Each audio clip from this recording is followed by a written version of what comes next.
magawa ng mabuti, naman yun ng masama. Nakuha niyo mga kapatid. Kaya po pagka may opportunity po na gumawa po tayo ng mabuti, kahit sa napakaliit na paraan po, gumawa po tayo. Kasi hinahadlangan, hindi po yun normal ang paggawa ng mabuti. Hinahadlangan po yun ng masama. Pero pag nakagawa ka ng mabuti, natutuwa naman ang Diyos sa'yo. Di ba?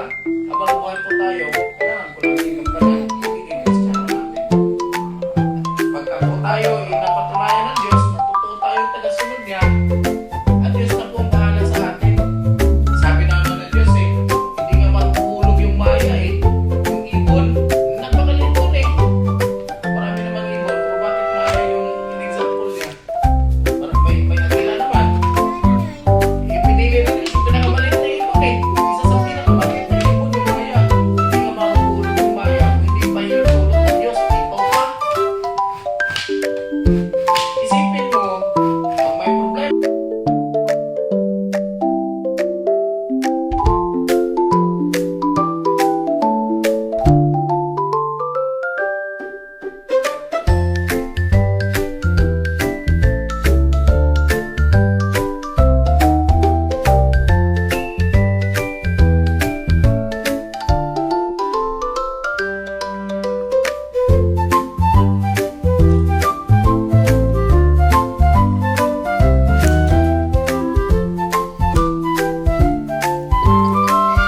Beautiful.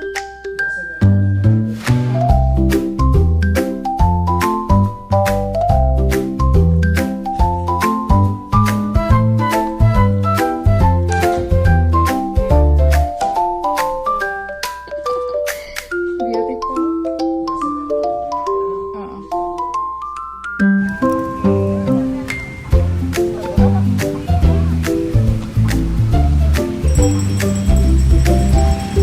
Gagang. Balik tag ice cream ta.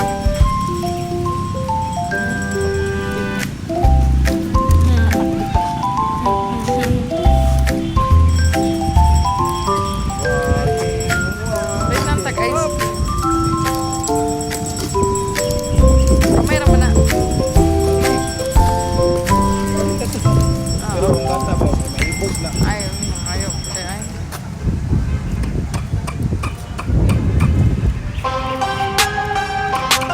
Ay, nalingaw mo na siya lang. Hindi na siya may nalingaw. Ay, nalingaw.